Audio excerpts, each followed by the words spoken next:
My daddy is my best friend. He plays with me all the time. But a while back, he couldn't play with me at all. He was sick. Mama told me, "Don't worry, baby. Papa is being cared by the best doctors." Doctor uncle was very sweet. He told me that he was going to give a bigger space in my papa's heart to love me. The nurses over there made Papa smile all the time. One day, they took Papa to a room. Like in Ben 10, there were very big machines. Mama said that Papa will be back home very soon. And in 2 days, Papa was alright.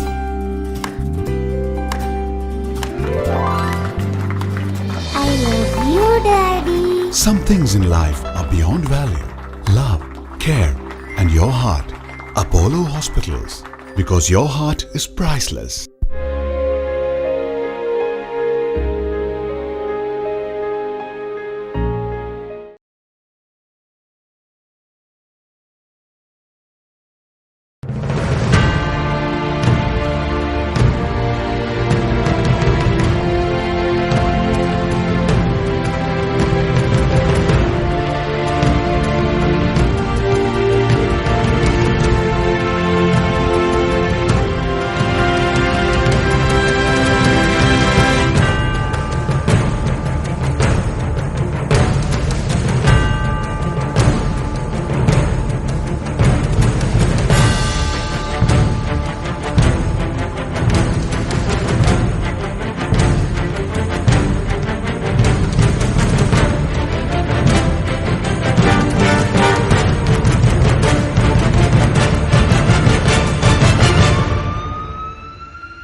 A very good evening to everyone watching this special episode of Carpe Diem series. I am Govin from Festember Guest Lectures, and I will be your host for today's Carpe Diem panel session.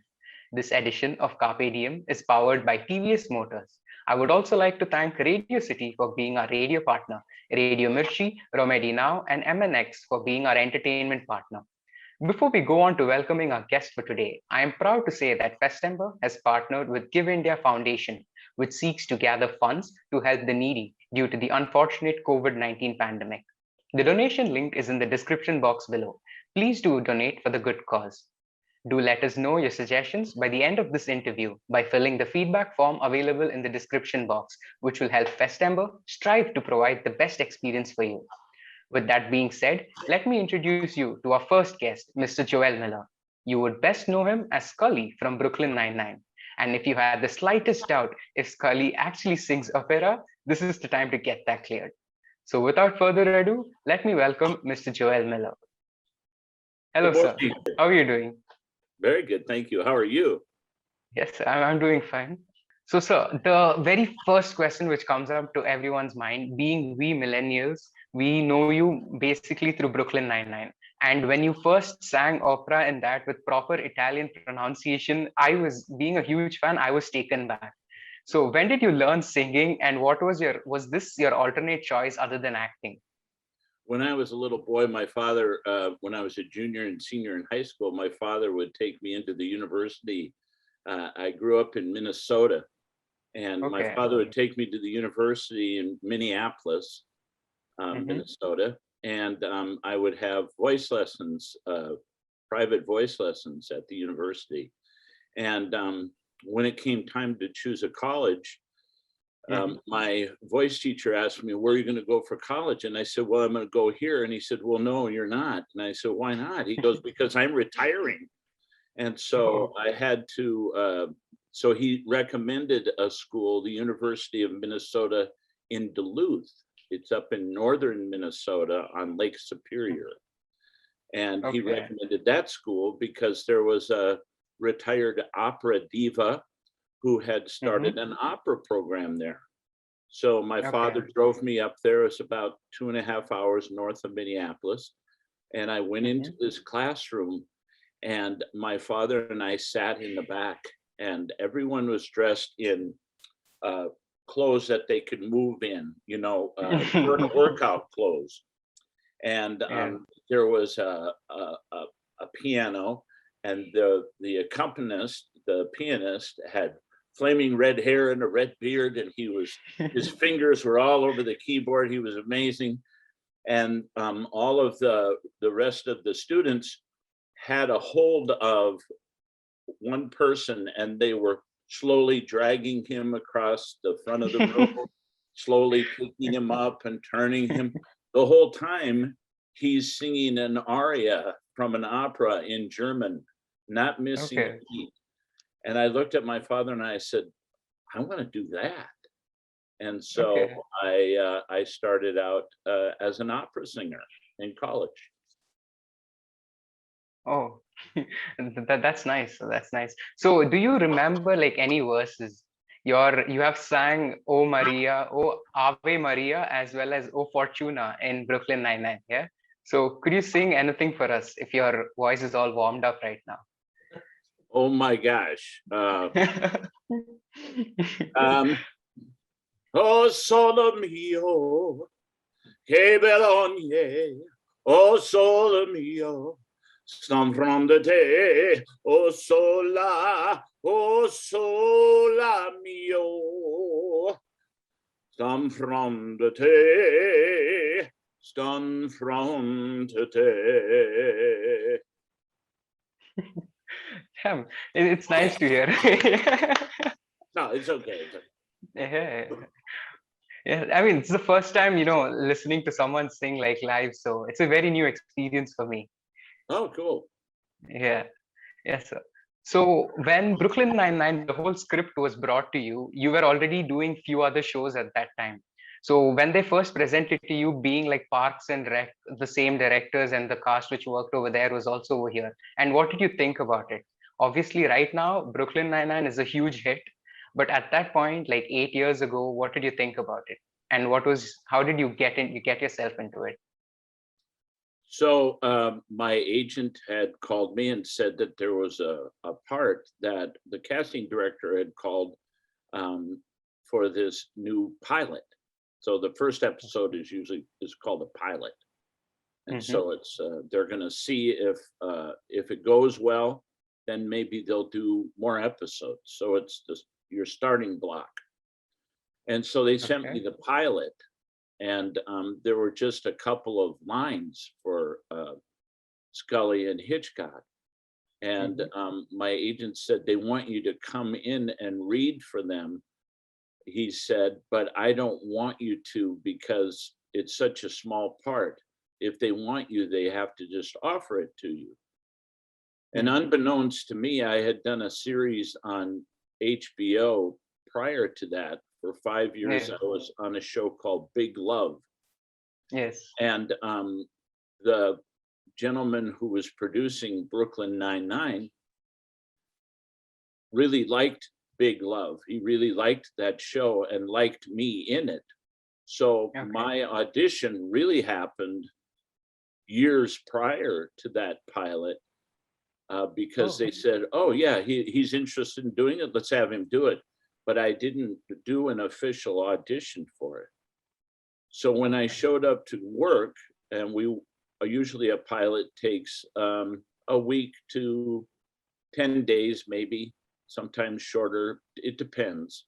And we were working on the pilot, and I've worked on many pilots over my career that never got past that first episode, right?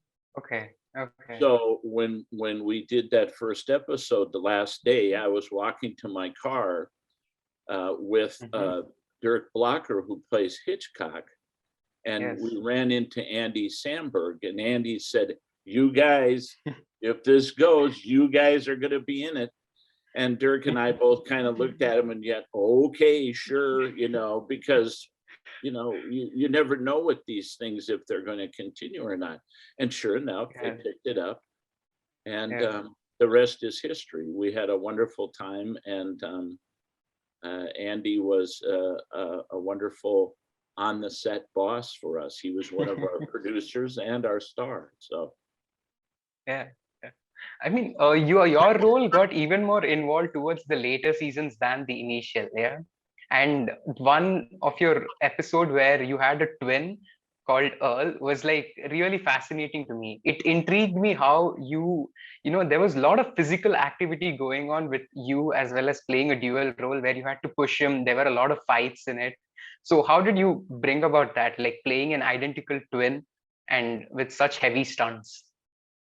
The stunt coordinator that we have on our show is an Emmy-winning stunt coordinator, and so he would Okay. dress in the same clothes as I, and so you'd only see a little bit of him, but he would be the one I would be on top Yeah. of when I tackled him and things like that. And then they did like a split screen thing when it showed both the characters facing each other, and I just wore glasses and I raised Okay. my voice a little bit higher to make just a subtle difference in who these two characters were. And I made him even a little bit slower than Scully, but I didn't do too much because I didn't want it to be distracting.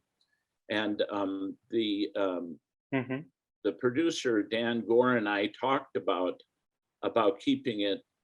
I brought him my ideas and he liked that it was very simple. It wasn't a complicated change because they were twins, and a lot of twins kind of act the same, and there's like subtle little things that maybe they have a different haircut, but we couldn't do that because I had my flat top, and so we both had a flat top. So it was a lot of fun to come up with that and to play myself as somebody else at the same time. So. Yeah. So like you had said, you have been acting for a very long time right now. And from 1991, which is almost like 31 years for now. So you have always been in and out of series, like you had said. Like you played Don Embry on Big Love, and right after that, you had Brooklyn Nine-Nine cast and so on. So how did you categorize and get the character into you when you had to switch from playing one role to another? Did it ever affect the characters where you played, or like what was your work ethic? Well, one thing about actors and acting, there's always a little bit of yourself in every character. So there's your nose, there's your eyes, maybe you grow some hair on your face or you cut your hair, whatever. But there's always a bit of you physically, your size, whatever. But the characters are completely different people. Each one are individuals, and they're like a new, like a fresh piece of canvas, and you're going to create a new painting. So you're creating a new person, maybe how they walk or when they stand. If you watch Scully, he always has his thumbs in his pockets. He doesn't have his hands in his pockets. He has his thumbs kind of there.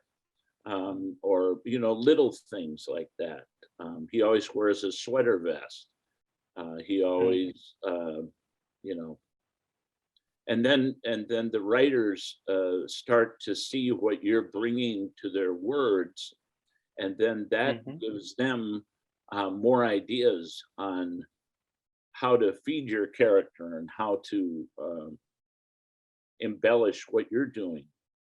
And so it's a real team effort in a way, because you have the person who wrote the series has an idea of who the character is, and lots of times when you come to the audition, you bring that character in with you because you've worked on the audition on your own, and you come into the room and you bring in choices for the character that, wow, I didn't see that choice. Maybe they think something like that and they go, I really like what he's doing here with this. Let's hire him, and then they expand on that. So it's just it's just how you take in what's written as an actor, and then from that you think about who they are, where they've been, what kind of life they had prior to this moment, what they're trying to do in the scene, what they want from someone. So all these things go into it. Yeah. You recently also shot a mini series for HBO called The Staircase, where you played Larry Pollard and worked with Colin Firth and Sophie Turner. So could you tell us a little bit about how that came along and how were they on the set? Well, in the days of COVID here, I had to do an audition from the piece. I had to film it, sent the film to New York. I live in Los Angeles, had to go to New York. They looked at it, at that film of my audition, and then they contacted my agent, and we did just what we're doing right now. I did the whole audition again right here in my basement on Zoom. So I met the director and the producers, and I just had to use the little camera on the computer as the camera filming the scene. And so that takes a little getting used to, but it was okay. I got the job, so that was good. And so I'm assuming that's going to continue now for some time, people not meeting in person unless they truly have to. But the experience was a very good one. Staircase, it's called, on HBO Max. It will be coming out, I'm not sure, maybe in another 6 months to a year, sometime during that period. And it's an adaptation of a documentary called The Staircase, which is currently playing on Netflix. So you can see this documentary that they've dramatized into an 8-part miniseries. So it's based on that documentary. So it's kind of a neat thing, because you can see the real people in this documentary, and then you can watch the dramatization of this later on with actors like Colin Firth and Sophie Turner and Juliette Binoche and Toni Collette. I mean, fabulous people I got to work with. It was really a thrill. We were in Atlanta, Georgia. I had to shave my head because I wear a wig in the piece, so I look completely different. So we're trying to see what grows back faster, the hair on my face or on my head. So right now, my wife believes the hair on the face is a head. Yeah, it looks like that as well. Yeah, I mean, so you also played in Rush Hour 2, yeah? And like, was there a similar interaction with you and Jackie Chan, or you guys never got to meet? It's just a personal question, but I really wanted to know this. I'll tell you a little something about Jackie Chan, which I thought was amazing. He's a big star, and he's a wonderful person. And we got called to the set one morning. So this is a behind the scenes moment. And he's walking in front of me. And the whole time as he's walking in front of me to go into the location, he's picking up trash. So he's like walking along, picking up trash. He's also been known to move set pieces. You know, when they're filming something, he'll move a light stand or he'll move a piece of furniture or whatever. He's quite an amazing person, really. Oh, that's really nice. I didn't know about this. Yeah. Yes, so right now we have a little bit change in the structure where we are going to introduce a fun segment. Here is, we will show you a few pictures of the people you have worked with in a particular show, where you must guess the alternate profession where they can perform themselves in the show itself. So I have to guess, say that again? Yes, sir. So it's, so for example, Charles Boyle, who played a detective in Brooklyn Nine-Nine, if a picture of Charles is being shown, we want you to guess what are the profession he's good at. Like he's extremely passionate about cooking, so he can be a chef or any alternate professions which they can carry out. Oh, okay. So what else he Yeah. might have done instead of Yeah. what he's known for? Oh, okay. Yes. Oh, this sounds scary. Yeah. Yes, so you can choose any of the 4 numbers from here and we can go ahead. All right. I picked number 3.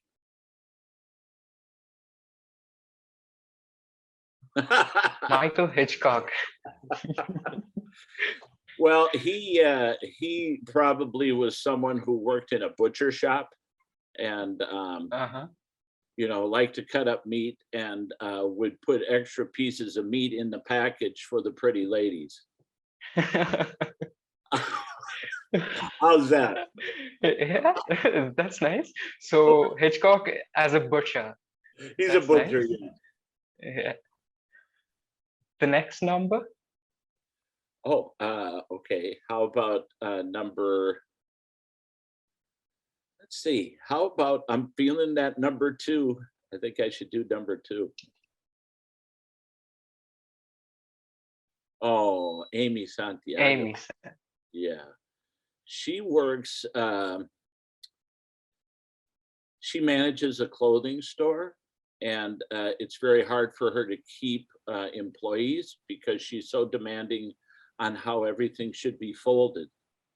So people get irritated with her. They say they're going to lunch and then they don't come back. Yeah, I was thinking of a librarian because she was too into books as well. I could see that too, but that's a librarian or a office manager at a a law office or somewhere where people would get really irritated with her because nothing would ever be right. Yeah. The next number. Number 4. Oh boy. What would Norm Scully be? Let's see. Well, he'd have a little store right next to Hitchcock, and he would sell like little tchotchkes. So like a souvenir store. So like little shot glasses from somewhere in Iowa or T-shirts. He would probably sell that kind of thing. And he would always meet Hitchcock for lunch next door, something like that. Yeah, I can see that. He also speaks French fluently. Yeah, when they go to find. He does speak a lot of French. So he has he would have a sister store in Paris that would sell Paris stuff that was all made in China. And so he would sell things there, and he would say he was bi-continental instead of bi-coastal. He'd go to another continent and sell things, and a real wheeler dealer. Yeah. Yes. And then the final one is number 1. Number 1. Oh my gosh, Jake Peralta.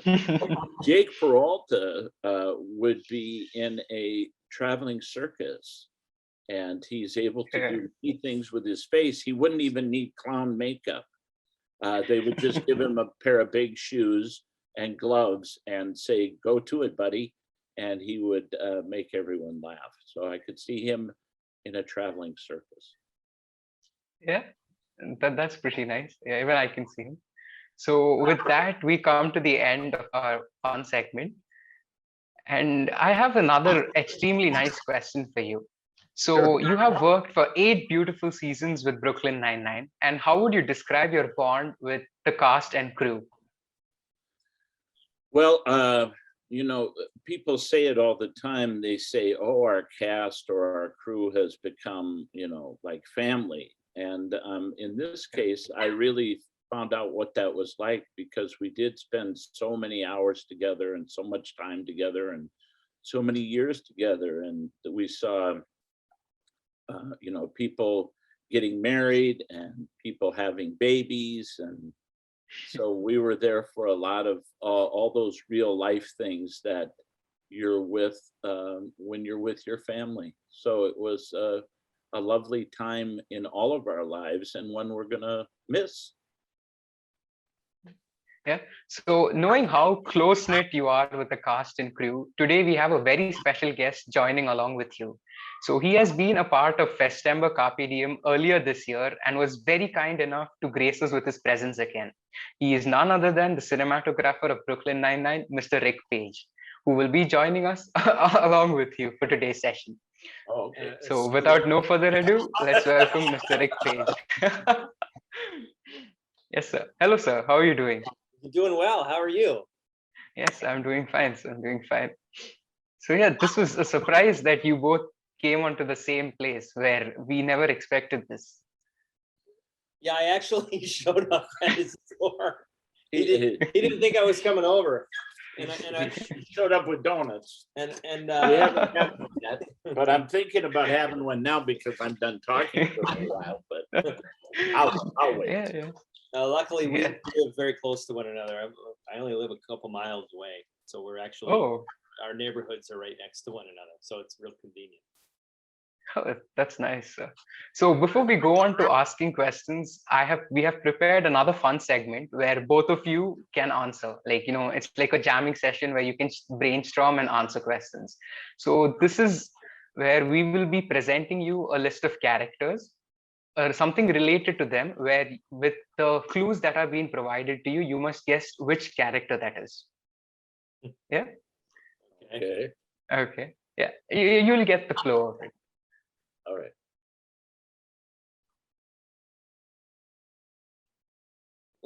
Yeah, so we have the 7 numbers here, and we'll go through each and every one of them. So you can take your pick. All right, we'll start with number 3. Number 3. Okay. Oh, that's Rosa. Rosa. Yeah. Rosa Diaz. That was very quick. Yeah. Yeah, Okay. The next that's one. a great wig she's got. Go ahead, pick Yeah. a number. Number Which 6. number? Number 6, please. Okay.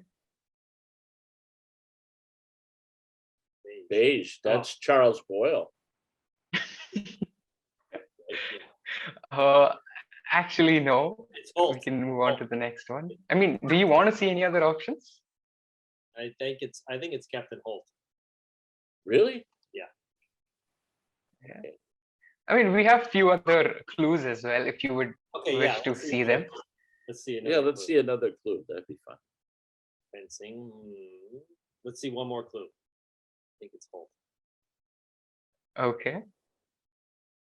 Another clue. Yeah. Captain Holt. Yeah, it's Captain Holt. There he is. The next number. All right, let's go with number 2. Number 2.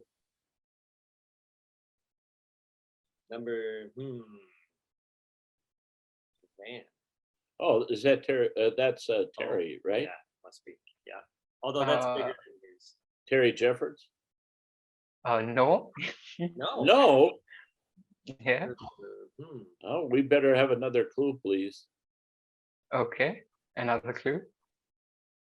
Mrs. Potts. Mrs. Potts.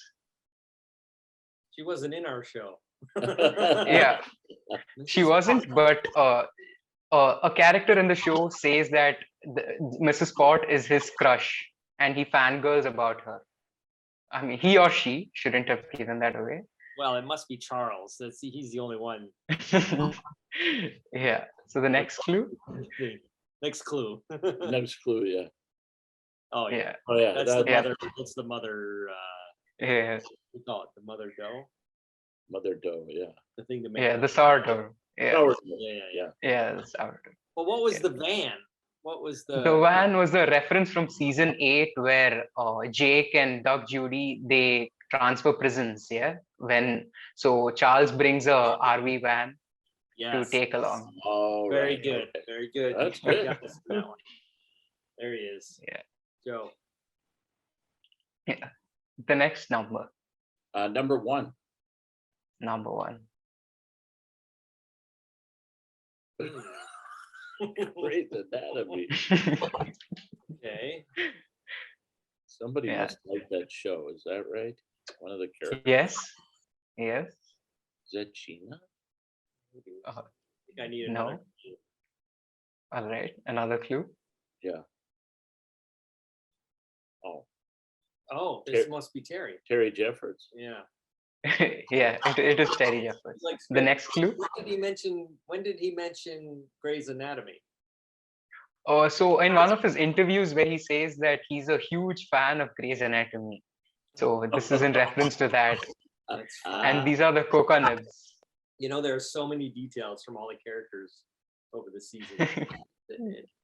Sometimes they just go so fast in the show. That's funny. That's great. Yeah. So, yeah. The next number. Number 7. Yeah. Number 7. Okay. Oh, that's Jake. Okay. Maybe that's too soon.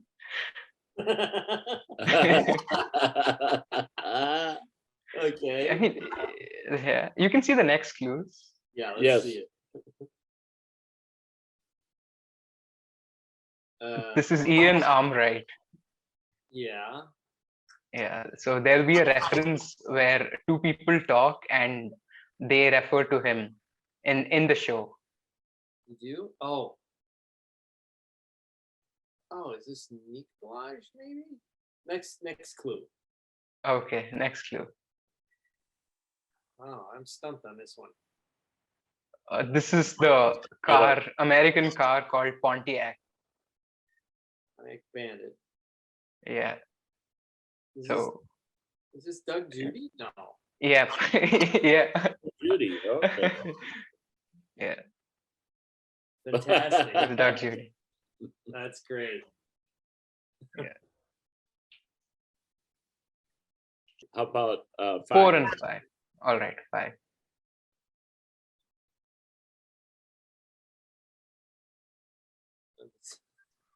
This all look like Holt to me. Morse code.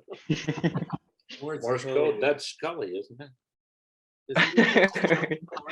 Yeah. His father taught him.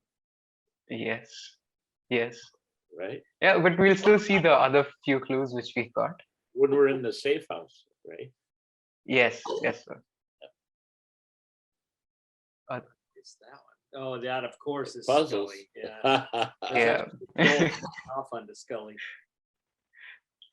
Yeah, and then the next clue. And the wing sluts. There you go. Yes.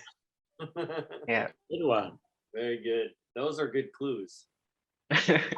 All right. Yes, sir. Now, there he is. When was that? So- Like Fox shoot? Fox promo shoot? Yes. These yellow walls? Yeah. So with this, we've come to an end. Okay. Yeah. And we would go back to our questions. Well, that was a lot of fun. Yeah. Yeah. Hope it was. That picture you had Scully eating a donut. I feel like I'm doing that right now because I could do it. Because I don't know if I showed you. Rick brought a box of donuts. Oh, I did show you that. Yeah. Can you tell I really want a donut? You can have one, so it's fine. So knowing how good thick friends you are, as well as working with a lot of shows together, so how much involvement do each of you have while suggesting a particular shot? Like when Rick asks you to, being the cinematographer, he might suggest few changes, or you being an actor wanting a particular camera shot to your side. So what was the dynamic role between you two? Like how did you feel and how did Mr. Rick feel? Well, a lot of people don't realize this, but I take all my direction from Joel. He tells me how to light the sets, how to set up the angles with the cameras, what the coverage is going to be. No, I have no idea. The only time where that would ever come in play, where as an actor, I was involved, was Mm-hmm. a lot of times at beginning of scenes, you'll see Hitchcock and Scully doing something silly in the background. And Yeah. Dirk Blocker and I would come up with little goofy little things to do, and we would Mm-hmm. mention it to Rick or to one of the camera operators, and so they would start the scene on us, and then they move the camera to the actual scene. So sometimes Okay. we were involved that way. The only other Right. time I remember, do you Mm-hmm. remember an episode where Rosa and Hitchcock and Scully are in their chairs and they go all the Yeah. way to the precinct outside to get a hot dog? Yes. And Yes, sir. Scully stands up at the end and then he falls Yeah, over. he thought. Hmm. Well, I asked for this our stunt coordinator to put a pad out there so that I could do Okay. that fall, and I only did it one time, and that was the take that they used. So that was kind of fun, but that meant moving the camera, so the camera was involved because it Mm-hmm. was above the pad, but it could see Yeah. me falling, to the ground. Although Um, really Okay. the way that it works for cinematographers and actors is more technical, because actors are working with the directors about Hmm. performance and about how what they need from the scene, emotionally and physically, and they're working on everything performance wise.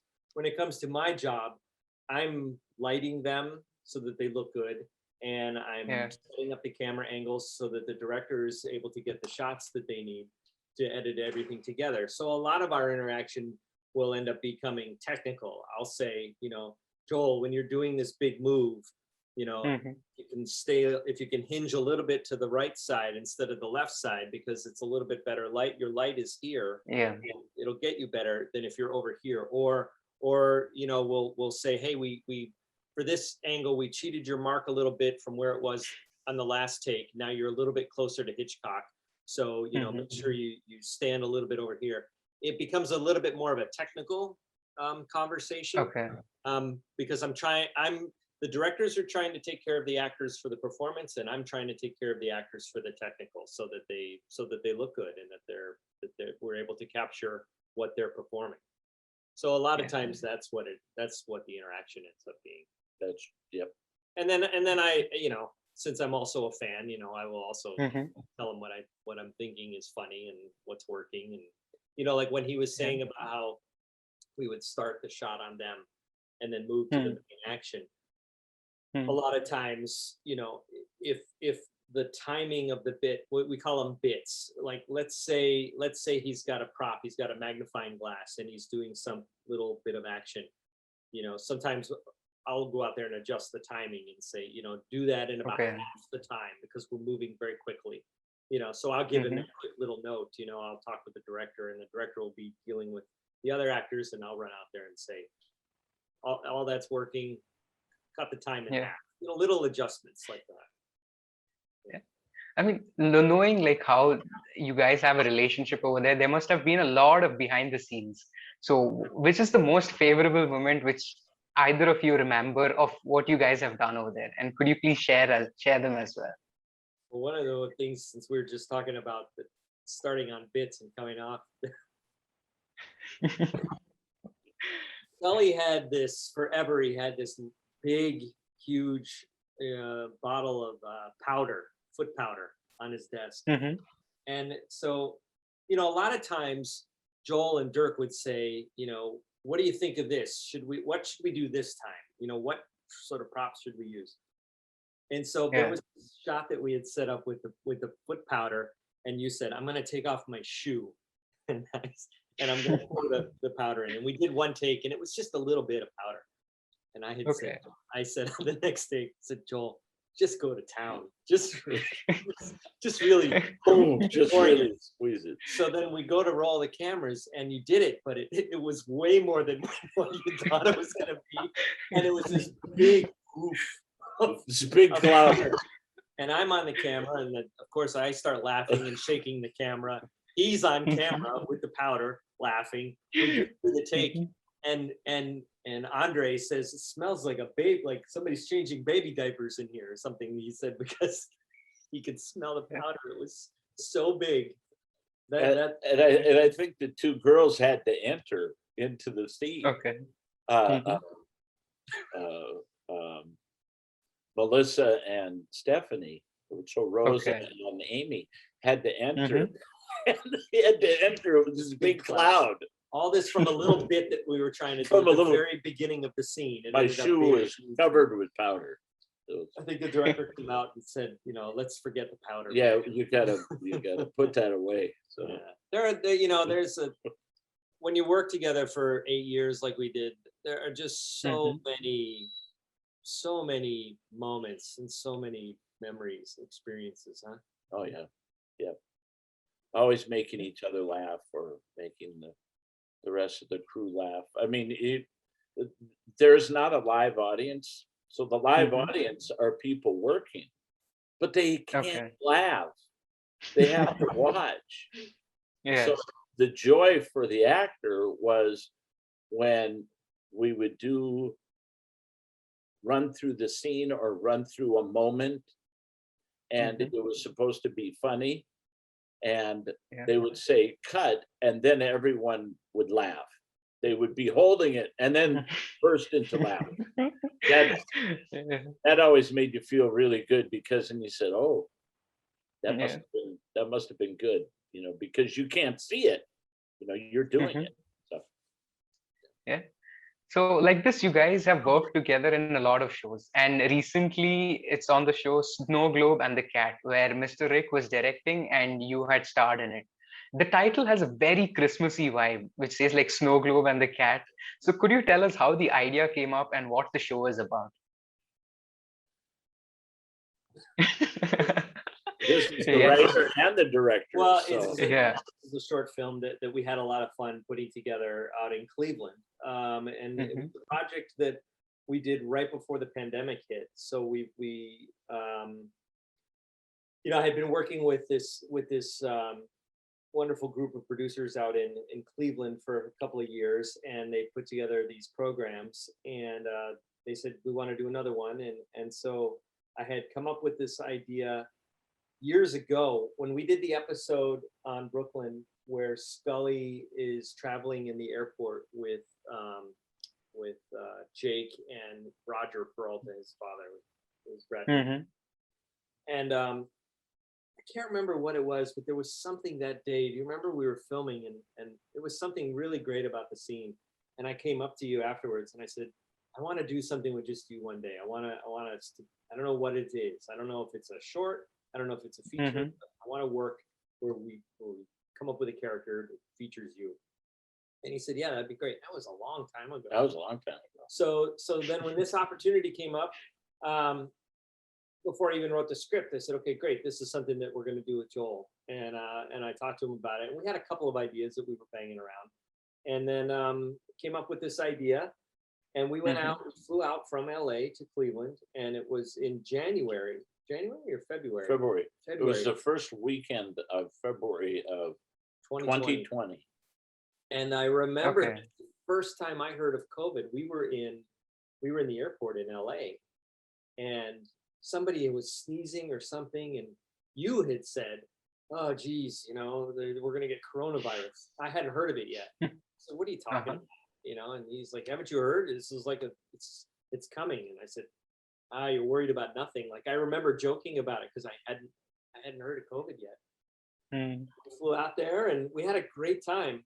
We filmed for a few days. It's a fun little zany Christmas movie, and it's about an ex-wife who comes back home to get an apology from her husband. She sort of tosses over the house and wreaks havoc on everything before the two of them get to the bottom of the apology and the bottom of the truth. It's a fun little piece. Joel did a great job, and it was really great for us knowing each other as well as we do because we have shorthand. In other words, when we were on the set, not only were we used to working with one another professionally, but since we knew each other personally, there was very little discussion about things. Like Joel knew what to do, and when I would ask him certain things, he would know exactly what I was wanting, and you know, it worked really, really well. It was really enjoyable. It was a terrific experience, huh? Yeah, it was great. When we had to work fast. We had 2 days, and so it was a lot of fun. Yeah. It was really great That's too, nice. because in Cleveland is a sizable city, but it's no Los Angeles. And when we would go out to eat at night, you know, it was fun to see people recognize Joel and want to talk to him. He's always so good about, you know, meeting the fans and taking pictures, and you know, it was really enjoyable, you know, to just have that experience. It was we're hoping to get big success with it in the film festival circuit. We're just now submitting. It just was completed since we'd shot it before COVID. It didn't get edited until 8 months later, I think. And then, we just barely finished it. We finally got the music, because we couldn't get the music recorded. We couldn't get live musicians together safely until this past summer. So it finally was finished in August, and so we've just now started submitting it. And hopefully next year we'll have a nice run. You know, I think so. It will be a huge success, I'm pretty sure. Yeah. And I can't resist myself to mention this, but when you had said that, you know, the wife comes and apologizes to her husband, it reminded me of the scene in Brooklyn Nine-Nine where Hitchcock and Scully presents a cake to Hitchcock when he gets divorced. And there's a funny scene where he cuts the cake and says that, you know, these are all my favorite colors. And it also represents the LGBT, the whole community part. So yeah, I was a little bit reminded of that, which was nice. Yeah. Yes, sir. And also, Mr. Rick, you have recently worked on Grand Crew, which is airing soon. And how was the experience working on it? And like, could you tell us anything very memorable from the shoots which you had? Yeah, I can tell you, this is the next big show, Grand Crew. It's really, really funny. We're very hopeful for its success. It was created by Phil Augusta Jackson and Dan Gore, who were, you know, Dan Gore was the showrunner on Brooklyn Nine-Nine, and Phil was a writer and producer on Brooklyn Nine-Nine as well. So it's a really funny, very endearing show. Terrific cast. Okay. We're airing on NBC next month, December 14th. We come out. So we did 10 episodes for the first season. Okay. Yeah, it's about a bunch of 30-somethings, you know, 6 friends who live and work in Los Angeles and enjoy, you know, sharing each other's lives and talking about their day-to-day in a wine bar. It's really funny. I really like it. And Melissa Fumero actually directed one of our episodes. So okay. It's fun to sort of kind of keep a little bit of the, you know, the Brooklyn Nine-Nine family together. It's So yeah, we're looking forward to it. Yeah, so Melissa had posted a story where she was dancing in front of the camera. So was that while shooting Grand Crew? No, that was the next thing. She's now a director. She started directing on Brooklyn Nine-Nine and it's gone on to direct other projects. And so that was the last thing I think she was directing. And I think she was in Puerto Rico. I think so. Yep. So that's what that is from. Yeah. She's great. She's a very good director, and I have no question that she's going to make a successful career out of it. You know, she's very good with the actors. You remember when that was a lot of fun that week. That was the big Gina episode with when Chelsea came back. Oh, that's right. Yeah. No, she's going to be a terrific. She's already a terrific director and actor. She's going to just do more. Yeah. That's nice. So I guess this is all the time we had for today. And with this, we have come to the end of a wonderful interview. I would like to take this opportunity to thank both of you for giving us your precious and valuable time and being part of Festember again. On behalf of my team, I would like to wish you both all the very best for your future projects and hope to see you both successful. Thank you, sir. Thank you. Thank you very much. It was a lot of fun. Yes. So, with that being said, once again, I would like to remind you that the Give India Foundation link is in the description box below, along with the feedback form. Make sure to be the change you aspire to be. This interview is powered by TVS Motors, and I would also like to thank Radio City for being our radio partner, Radio Mirchi, Romedy Now, and MNX for being our entertainment partner. I thank you all for tuning in to this interview. This is me, Govind, signing off from Festember Guest Lectures. Thank you and good night.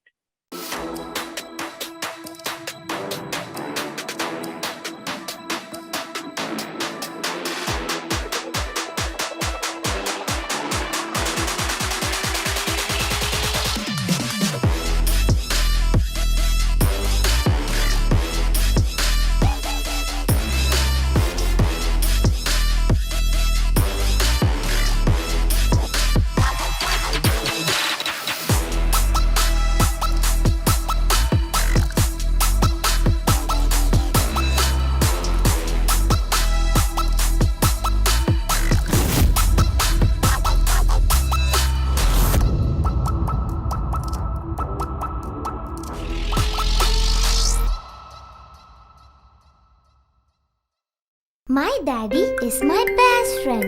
He plays with me all the time. But a while back, he couldn't play with me at all. He was sick. Mama told me, "Don't worry, baby. Papa is being cared by the best doctors." Doctor uncle was very sweet. He told me that he was going to give a bigger space in my papa's heart to love me. The nurses over there made Papa smile all the time. One day, they took Papa to a room. Like in Ben 10, there were very big machines. Mama said that Papa will be back home very soon. And in 2 days, Papa was alright.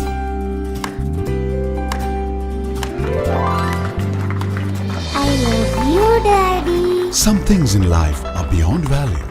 Love, care, and your heart. Apollo Hospitals.